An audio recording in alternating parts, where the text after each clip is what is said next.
ಸ್ನೇಹಿತರೆ, ಮೀಡಿಯಾ ಮಾಸ್ಟರ್ಸ್ಗೆ ಸ್ವಾಗತ ಸುಸ್ವಾಗತ.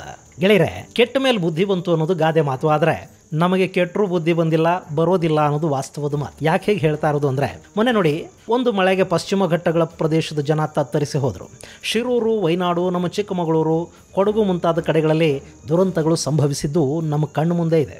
ಆದರೂ ನಮ್ಮ ಸರ್ಕಾರ ಪಶ್ಚಿಮ ಘಟ್ಟಗಳ ಚರ್ಮ ಸುಲಿಯೋದನ್ನು ಇನ್ನೂ ನಿಲ್ಲಿಸಿಲ್ಲ. ಈಗಾಗಲೇ ಸಕಲೇಶ್ಪುರ ಭಾಗದಲ್ಲಿ ನಿರ್ಮಾಣ ಆಗ್ತಾ ಇರೋ ಎತ್ತಿನ ಹೊಳೆ ಕಾಮಗಾರಿಯಿಂದ ಅಲ್ಲಿನ ಸೂಕ್ಷ್ಮ ಪರಿಸರ ವಲಯಕ್ಕೆ ಸಮಸ್ಯೆ ಆಗ್ತಾ ಇದೆ. ಅದು ನಮ್ಮ ಕಣ್ಣು ಮುಂದೆ ಇದೆ. ಆದರೂ ಸರ್ಕಾರಕ್ಕೆ ಬುದ್ಧಿ ಅನ್ನೋದು ಬಂದಿಲ್ಲ. ಅವರು ಅಂಥದ್ದೇ ಇನ್ನಷ್ಟು ಯೋಜನೆಗಳನ್ನು ಮಾಡೋದಕ್ಕೆ ಹೊರಟಿದ್ದಾರೆ. ಈ ಬಾರಿ ಸರ್ಕಾರದ ವಕ್ರದೃಷ್ಟಿ ಶರಾವತಿಯ ಮೇಲೆ ಬಿದ್ದಿದೆ. ಅಲ್ಲಿಂದ ಬೆಂಗಳೂರಿಗೆ 40 TMC ನೀರನ್ನು ತರಬೇಕು. ಹಾಗೆಯೇ ಶರಾವತಿಯ ಪರಿಸರ ವಲಯದಲ್ಲಿ ಸುಮಾರು 400 ಎಕರೆ ಕಾಡನ್ನು ನಾಶ ಮಾಡಿ ಅಲ್ಲಿ ವಿದ್ಯುತ್ ಉತ್ಪಾದನೆಯನ್ನು ಮಾಡುವ ಕೆಲಸಕ್ಕೆ ಸರ್ಕಾರ ಮುಂದಾಗ್ತಾ ಇದೆ.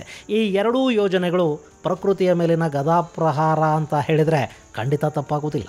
ಗೆಳೆಯರೆ, ನಮ್ಮನ್ನು ಆಳುವ ಜನ ಹೊಟ್ಟೆಗೆ ಏನು ತಿಂತಾರೆ ಗೊತ್ತಿಲ್ಲ. ಅವ್ರಿಗೆ ಅದು ಯಾಕೋ ಪ್ರಕೃತಿ, ಅದರ ಸೂಕ್ಷ್ಮ ವಲಯಗಳು ಇವ್ಯಾವೂ ಅರ್ಥ ಆಗೋದು ಇಲ್ಲ. ಈಗ ನೋಡಿ, ಎತ್ತಿನ ಹೊಳೆ ಅನ್ನೋ ನೀರೇ ಹರಿಯದ ಪ್ರಾಜೆಕ್ಟು ಇನ್ನೂ ಕೂಡ ಮುಂದುವರಿತಾ ಇದೆ.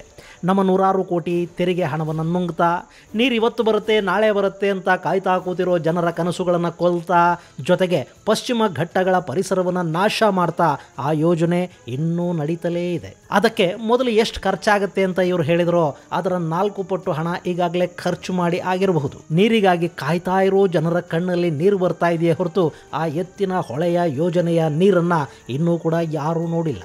ಆದರೆ ಆ ಪ್ರಾಜೆಕ್ಟಿಂದ ಯಾರು ಉದ್ಧಾರ ಆಗಬೇಕಿತ್ತು ಅವರೆಲ್ಲ ಉದ್ಧಾರ ಆಗ್ತಾ ಇದ್ದಾರೆ. ಜೊತೆಗೆ ಈಗ ಅಂಥದ್ದೇ ಇನ್ನೂ ಒಂದು ಊಟದ ಕಾರ್ಯಕ್ರಮಕ್ಕೆ ಬಾಳೆಲೆ ಹಾಸ್ತಾ ಇದ್ದಾರೆ. ಅದರ ಹೆಸರು ಶರಾವತಿ. ಅದಕ್ಕಾಗಿ ಸರ್ಕಾರ ಖರ್ಚು ಮಾಡೋದಕ್ಕೆ ಹೋಗ್ತಾ ಇರೋದು ಸರಿಸುಮಾರು 20,000 ಕೋಟಿ. ಇದು ಪ್ರಾರಂಭಿಕ ಹಂತದಲ್ಲಿ ಹೇಳ್ತಾ ಇರೋ ಮೊತ್ತ. ಅಲ್ಲಿ ಕೆಲಸ ಶುರುವಾಗಿ ಅದು ಕುಂಟುತ್ತಾ ಸಾಗುತ್ತಲ್ಲ, ಆಗ ಪ್ರತಿ ಬಾರಿ ಪ್ರಾಜೆಕ್ಟ್ ವೆಚ್ಚ ಹೆಚ್ಚಾಗ್ತಾ ಹೋಗಿ ಇನ್ನೆಷ್ಟು 1,000 ಕೋಟಿಗಳಿಗೆ ಮುಟ್ಟುತ್ತೆ ಅನ್ನೋದು ಆ ಶಿವಸಿದ್ದರಾಮೇಶ್ವರರಿಗೆ ಗೊತ್ತಾಗಬೇಕು. ಗೆಳೆಯರೆ, ಸರ್ಕಾರದ ಈ ಯೋಜನೆ ಮಲೆನಾಡಿನ ಎದೆಗೆ ಬೆಂಕಿ ಹಚ್ಚುತ್ತಾ ಇದೆ. ಬೆಂಗಳೂರಿನಿಂದ 380 ಕಿಲೋಮೀಟರ್ ದೂರದಲ್ಲಿರುವ ಲಿಂಗನಮಕ್ಕಿ ಜಲಾಶಯದಿಂದ ಬೆಂಗಳೂರಿಗೆ 40 TMCಯಷ್ಟು ನೀರನ್ನು ತರೋದಕ್ಕೆ ಸರ್ಕಾರ ಯೋಜನೆಯನ್ನು ರೂಪಿಸಿದೆ. ಈ ಹಿಂದಿನ ಸರ್ಕಾರಗಳ ಅವಧಿಯಲ್ಲಿ ಕೂಡ ಈ ಯೋಜನೆಯ ಬಗ್ಗೆ ಅವತ್ತಿನ ಮಂತ್ರಿಗಳು, ಮುಖ್ಯಮಂತ್ರಿಗಳು ಮಾತಾಡಿದರು. ಹಿಂದೆ ಸಿದ್ದರಾಮಯ್ಯ ಸರ್ಕಾರದ ಅವಧಿಯಲ್ಲಿ ಈ ಯೋಜನೆ ಪ್ರತ್ಯಕ್ಷ ಆಯಿತು. ಆದರೆ ಕಾರಣಾಂತರಗಳಿಂದ ಅದು ಟೇಕ್ ಆಫ್ ಆಗಲಿಲ್ಲ. ಆ ಬಳಿಕ ಕುಮಾರಸ್ವಾಮಿ ಮುಖ್ಯಮಂತ್ರಿಯಾಗಿದ್ದ ಸಮಯದಲ್ಲಿ ಉಪಮುಖ್ಯಮಂತ್ರಿಯಾಗಿದ್ದ ಡಾಕ್ಟರ್ ಜಿ ಪರಮೇಶ್ವರ್ ಅವರು ಈ ಯೋಜನೆಯ ಬಗ್ಗೆ ಮಾತಾಡಿದರು.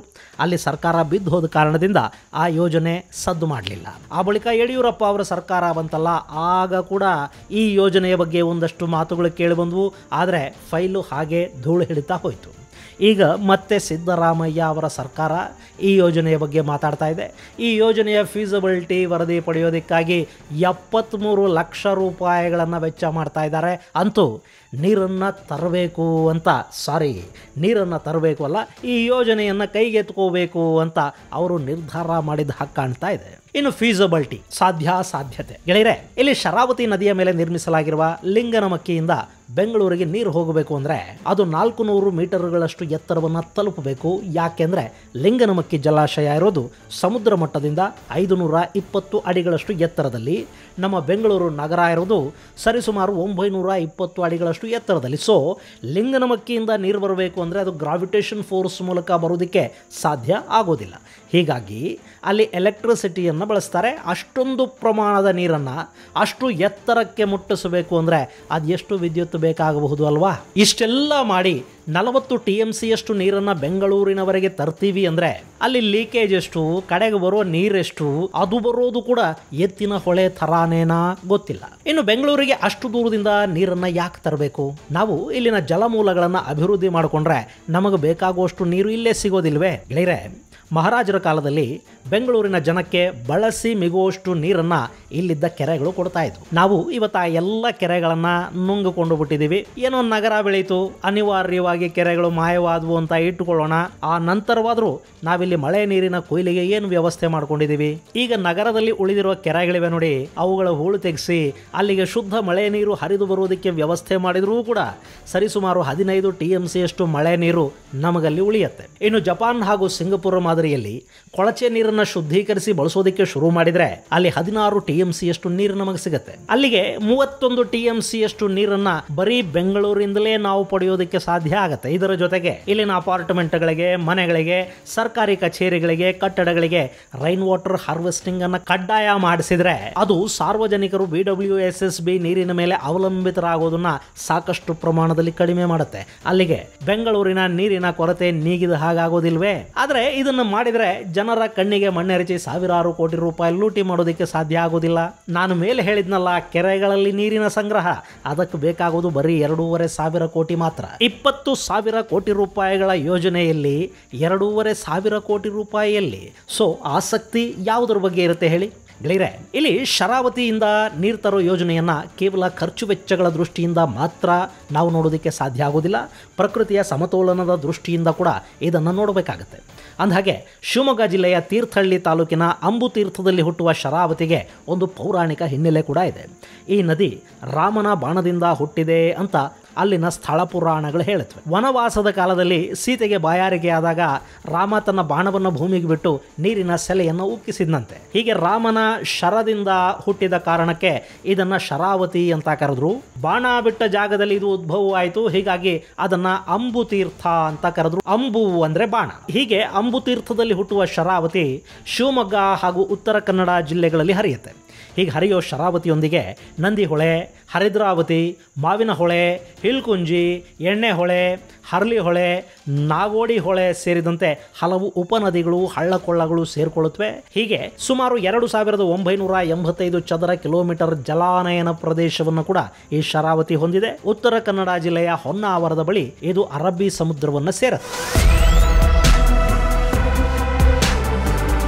ಶರಾವತಿ ಸಾಗರ ಜಿಲ್ಲೆಯ ಜೋಗದಲ್ಲಿ ಸುಮಾರು 254 ಮೀಟರ್ ಎತ್ತರದಿಂದ ಕವಲುಗಳಾಗಿ ಧುಮ್ಮಿಕ್ಕಿ ಭಾರತದ ಅತಿದೊಡ್ಡ ಜಲಪಾತಗಳ ಪೈಕಿ ಒಂದಾದ ಜೋಗ ಜಲಪಾತದ ಸೃಷ್ಟಿಗೆ ಕಾರಣ ಆಗಿದೆ. ಈ ನದಿಗೆ 1964ರಲ್ಲಿ ಲಿಂಗನಮಕ್ಕಿಯಲ್ಲಿ ಅಣೆಕಟ್ಟೆಯನ್ನು ನಿರ್ಮಾಣ ಮಾಡಲಾಗಿದೆ. ಅದು 4,368 ಮಿಲಿಯನ್ ಕ್ಯೂಬಿಕ್ ನೀರನ್ನು ಸಂಗ್ರಹಿಸುವ ಸಾಮರ್ಥ್ಯವನ್ನು ಹೊಂದಿದೆ. ಇದೇ ಅಣೆಕಟ್ಟಿನ ಕೆಳಭಾಗದಲ್ಲಿರುವ ವಿದ್ಯುತ್ ಉತ್ಪಾದನಾ ಘಟಕ ಕರ್ನಾಟಕದ ಅತಿದೊಡ್ಡ ಜಲವಿದ್ಯುತ್ ಯೋಜನೆಗಳ ಪೈಕಿ ಒಂದು ಅನ್ನಿಸ್ಕೊಳ್ಳುತ್ತೆ. ಇಲ್ಲಿಂದಲೇ ರಾಜ್ಯದಲ್ಲಿ ಬಳಕೆಯಾಗುವ ವಿದ್ಯುತ್ನ ಬಹುಪಾಲು ಪೂರೈಕೆ ಆಗೋದು. ಇನ್ನು ಉತ್ತರ ಕನ್ನಡದ ಗೇರುಸೊಪ್ಪದಲ್ಲಿ ಕೂಡ ಶರಾವತಿ ನದಿಗೆ ಅಣೆಕಟ್ಟೆಯನ್ನು ನಿರ್ಮಾಣ ಮಾಡಿದ್ದಾರೆ.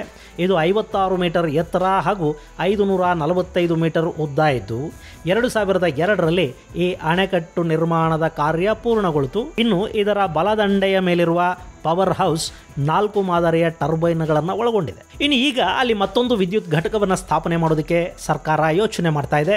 ಅದು ಕೇಳೋದಕ್ಕೆ ತುಂಬ ಚೆನ್ನಾಗಿ ಅದ್ಭುತವಾಗಿ ಕೂಡ ಕಾಣುತ್ತೆ. ಅಲ್ಲಿ ಅವರು ಮಾಡೋದಕ್ಕೆ ಹೋಗ್ತಾ ಇರೋದು ಶರಾವತಿ ಪಂಪ್ ಸ್ಟೋರೇಜ್ ಯೋಜನೆ. ಸದ್ಯಕ್ಕೆ ಶರಾವತಿ ವಿದ್ಯುತ್ ಘಟಕ ಇದೆಯಲ್ಲ, ಅದು ಭಾರತದಲ್ಲಿ ಅತಿದೊಡ್ಡ ಭೂಗರ್ಭ ವಿದ್ಯುತ್ ಉತ್ಪಾದನಾ ಘಟಕಗಳ ಪೈಕಿ ಒಂದು ಅನ್ನಿಸ್ಕೊಳ್ಳುತ್ತೆ. ಏಷ್ಯಾದ ಮೊದಲ ಭೂಗರ್ಭ ಯೋಜನೆ ಉಡುಪಿಯ ಹೊಸಂಗಡಿ ಬಳಿ ಇದೆ. ತೀರ್ಥಹಳ್ಳಿ ತಾಲೂಕಿನ ವಾರಾಹಿಯಲ್ಲಿ ಕೂಡ ಒಂದಿದೆ. ಆದರೆ ಇವೆರಡಕ್ಕಿಂತಲೂ ಶರಾವತಿ ಪಂಪ್ ಸ್ಟೋರೇಜ್ ಯೋಜನೆ ಭಿನ್ನವಾಗಿ ಕಾಣುತ್ತೆ. ಈ ಯೋಜನೆ ಪ್ರಕಾರ ಶರಾವತಿ ನದಿ ಪಾತ್ರದ ತಲಕಳಲೆ ಹಾಗೂ ಗೇರುಸೊಪ್ಪ ಜಲಾಶಯಗಳ ಮಧ್ಯೆ ಸುರಂಗವನ್ನು ಕೊರೆದು ಅಲ್ಲಿ 250 ಮೆಗಾವ್ಯಾಟ್ ಸಾಮರ್ಥ್ಯದ 8 ವಿದ್ಯುತ್ ಉತ್ಪಾದನಾ ಘಟಕಗಳನ್ನು ಸ್ಥಾಪನೆ ಮಾಡ್ತಾರೆ. ಗೇರುಸೊಪ್ಪ ಜಲಾಶಯಕ್ಕೆ ಹೋಲಿಸ್ಕೊಂಡ್ರೆ ತಲಕಳಲೆ ಸ್ವಲ್ಪ ಎತ್ತರದಲ್ಲಿದೆ. ಅಲ್ಲಿರೋ ಟರ್ಬೈನ್ಗಳಿಗೆ ಸುರಂಗ ಮಾರ್ಗದ ಮೂಲಕ ನೀರನ್ನು ಹಾಯಿಸಿ ಕರೆಂಟನ್ನು ಉತ್ಪಾದನೆ ಮಾಡಲಾಗುತ್ತೆ. ಇದಾದ ಮೇಲೆ ಅದೇ ಸುರಂಗದ ಮೂಲಕ ನೀರು ಗೇರುಸೊಪ್ಪ ಜಲಾಶಯವನ್ನು ತಲುಪುತ್ತೆ. ಮತ್ತೆ ಅದೇ ಪಂಪ್ ಸೆಟ್ ಮುಖಾಂತರ ನೀರನ್ನು ಗೇರುಸೊಪ್ಪದಿಂದ ತಲಕಳಲೆ ಜಲಾಶಯಕ್ಕೆ ಹರಿಸಲಾಗುತ್ತೆ. ಅಂದರೆ ಇಲ್ಲಿ ಪದೇ ಪದೇ ಒಂದೇ ನೀರನ್ನು ಬಳಸಿ ವಿದ್ಯುತ್ ಉತ್ಪಾದನೆಯನ್ನು ಮಾಡೋದಕ್ಕೆ ಪ್ರಯತ್ನ ಮಾಡ್ತಾರೆ. ಸೊ ಅಲ್ಲಿ ಬಳಕೆಯಾಗುವ ನೀರು ವೇಸ್ಟ್ ಆಗೋದಿಲ್ಲ. ತುಂಬ ಅದ್ಭುತವಾದ ಐಡಿಯಾ ಅಲ್ವಾ ಅಂತ ನಿಮಗೆ ಅನ್ನಿಸ್ತಿರಬೇಕು. ಆದರೆ ಇದನ್ನು ಮಾಡಬೇಕು ಅಂದರೆ ಸುಮಾರು 400 ಎಕರೆ ಕಾಡು ನಾಶ ಆಗುತ್ತೆ ಅಂತ ಅಂದಾಜು ಮಾಡಲಾಗ್ತಾ ಇದೆ. ಈ ಯೋಜನೆ ಪ್ರಕಾರ ಇದಕ್ಕೆ 15 ಕಿಲೋಮೀಟರ್ ಉದ್ದ 10 ಮೀಟರ್ ಅಗಲದ 6 ಸುರಂಗಗಳನ್ನು ನಿರ್ಮಾಣ ಮಾಡೋದಕ್ಕೆ ಬರೋಬ್ಬರಿ 140 ಎಕರೆ ಜಮೀನು ಬೇಕಂತೆ. ಇನ್ನು ಪವರ್ ಹೌಸ್ಗೆ 60 ಎಕರೆ, ಅದನ್ನು ತಲುಪೋದಕ್ಕೆ ರಸ್ತೆ ಬೇಕಂತೆ, ಅದಕ್ಕೊಂದು 110 ಎಕರೆ. ಈ ಯೋಜನೆಯ ಸೆಕ್ಯೂರಿಟಿಗಾಗಿ 60 ಕಿಲೋಮೀಟರ್ ಉದ್ದದ ತಂತಿ ಬೇಲಿಯನ್ನು ನಿರ್ಮಾಣ ಮಾಡಬೇಕಂತೆ, ಅದಕ್ಕಾಗಿ 490 ಎಕರೆ ಕಾಡು ಬೇಕಂತೆ. ಇಲ್ಲಿ ಅವ್ರು ಕೇಳ್ತಾ ಇರೋದು ಸಾಮಾನ್ಯವಾದ ಕಾಡನ್ನಲ್ಲ, ಪಶ್ಚಿಮ ಘಟ್ಟಗಳಲ್ಲಿ ಮಾತ್ರ ಕಂಡುಬರುವ ಅಪರೂಪದ ಜೀವ ಸಂಕುಲಕ್ಕೆ ಆಶ್ರಯ ಕೊಟ್ಟಿರುವ ಕಾಡನ್ನು. ಇಲ್ಲಿ ಸರ್ಕಾರ 2,000 ಮೆಗಾವ್ಯಾಟ್ ವಿದ್ಯುತ್ತನ್ನು ಉತ್ಪಾದನೆ ಮಾಡೋ ಬಗ್ಗೆ ಯೋಚನೆ ಮಾಡ್ತಾ ಇದೆ. ಅವ್ರ ಕಣ್ಣಿಗೆ ಪ್ರಕೃತಿ ಕಾಣ್ತಾ ಇಲ್ಲ. ಈಗಾಗಲೇ ಈ ಯೋಜನೆಗೆ ಟೆಂಡರನ್ನು ಕೂಡ ಕರೆದಿದ್ದಾರೆ. ಗೆಳೆಯರೆ, ಇಲ್ಲಿ ಲಿಂಗನಮಕ್ಕಿ ಜಲಾಶಯ ನಿರ್ಮಾಣದಿಂದ ಅಲ್ಲಿದ್ದ ಆನೆ ಕಾರಿಡಾರ್ ಈಗಾಗಲೇ ನಾಶ ಆಯಿತು. ಚಾಮರಾಜನಗರದಿಂದ ಉತ್ತರ ಕನ್ನಡದವರೆಗೆ ಸ್ವಚ್ಛಂದವಾಗಿ ಓಡಾಡ್ತಾ ಇದ್ದ ಆನೆಗಳಿಗೆ ಈಗ ಆ ಹಾದಿ ಕಳೆದು ಹೋಗಿ 6 ದಶಕಗಳಾಗಿವೆ.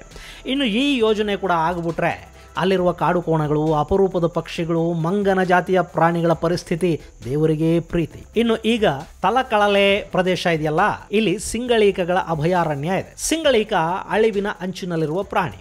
ಈ ಯೋಜನೆ ಅವುಗಳ ಸಂತತಿಯನ್ನು ನಾಶ ಮಾಡುತ್ತೆ ಅನ್ನೋ ಆತಂಕ ಕೂಡ ಪ್ರಕೃತಿ ಪ್ರಿಯರಲ್ಲಿದೆ. ಇನ್ನಿಷ್ಟೆಲ್ಲ ಮಾಡಿದ ಮೇಲಾದರೂ ಶರಾವತಿಯಿಂದ ಬೆಂಗಳೂರಿಗೆ ನೀರು ತಗೊಂಡು ಹೋಗೋದಕ್ಕೆ ಸಾಧ್ಯ ಆಗುತ್ತಾ? ಆ ನದಿಯಲ್ಲಿ ಅಷ್ಟೊಂದು ನೀರಿದೆಯಾ? ಅದು ಸಮುದ್ರವನ್ನು ಸೇರ್ತಾ ಇದೆಯಾ? ಗೆಳೆಯರೆ, ಶರಾವತಿ ನೀರು ಸಮುದ್ರವನ್ನು ಸೇರೋದು ಬಿಡಿ, ಸಮುದ್ರದ ನೀರೇ ಶರಾವತಿಯನ್ನು ಬಂದು ತಲುಪ್ತಾ ಇದೆ. ಇನ್ನು ಶರಾವತಿ ನದಿಯ ದಿಕ್ಕನ್ನು ಬದಲಿಸಿಬಿಟ್ರೆ ಸಮುದ್ರದ ನೀರು ಇನ್ನಷ್ಟು ಒಳಗೆ ಬರೋ ಸಾಧ್ಯತೆಗಳಿರುತ್ತವೆ. ಇದು ಆ ಭಾಗದ ಜನರನ್ನು ಸಂಕಷ್ಟಕ್ಕೆ ದೂಡುತ್ತೆ. ಆದರೂ ಸರ್ಕಾರಗಳಿಗೆ ಇದು ಯಾವುದೂ ಅರ್ಥವಾಗೋದಿಲ್ಲ. ಬೆಂಗಳೂರಿಗೆ ನೀರು ತಗೊಂಡು ಹೋಗೋದಕ್ಕೆ ಒಂದು 12,000 ಕೋಟಿ, ಪಂಪ್ ಸ್ಟೋರೇಜ್ಗೆ 8,000 ಕೋಟಿ, ಸೊ ಒಟ್ಟು ಸೇರಿದರೆ 20,000 ಕೋಟಿ ರೂಪಾಯಿಗಳ ಯೋಜನೆ. ಇಲ್ಲಪ್ಪ, ನಾನಿಲ್ಲಿ 40% 50% ಕಮಿಷನ್ ಬಗ್ಗೆ ಮಾತೇ ಆಡೋದಿಲ್ಲ. ನಮಗೆ ಯಾಕೆ ಬೇಕ್ರಿ, ಮಾಡಿದವರು ಪಾಪ ಆಡ್ದವ್ರು ಬಾಯಲ್ಲಿ ಅನ್ನೋ ಹಾಗೆ ಅಲ್ವಾ? ಆದರೆ ಪಶ್ಚಿಮ ಘಟ್ಟಗಳಿಗೆ ಗಾಯ ಮಾಡಿ ನಾವಿನ್ನೂ ಹೆಚ್ಚು ದಿನ ನೆಮ್ಮದಿಯಾಗಿರ್ತೀವಿ ಅಂತ ಯಾರಾದರೂ ಅಂದುಕೊಂಡ್ರೆ ಅದಕ್ಕಿಂತ ದೊಡ್ಡ ಭ್ರಮೆ ಮತ್ತೊಂದಿರೋದಿಲ್ಲ. ಇದು ಗೆಳೆಯರೆ, ಶರಾವತಿಯ ಒಡಲಿಗೆ ಬೆಂಕಿ ಹಚ್ಚೋದಕ್ಕೆ ಹೋಗ್ತಾ ಇರೋ ಸರ್ಕಾರದ ಯೋಜನೆಯೊಂದರ ಕುರಿತಾದ ಒಂದಷ್ಟು ಮಾಹಿತಿ. ಮುಂದಿನ ಸಂಚಿಕೆಯಲ್ಲಿ ಮತ್ತಷ್ಟು ವಿಶೇಷಗಳ ಜೊತೆ ಮತ್ತೆ ಭೇಟಿಯಾಗೋಣ. ಅಲ್ಲಿವರೆಗೆ ಜೈ ಹಿಂದ್, ಜೈ ಕರ್ನಾಟಕ.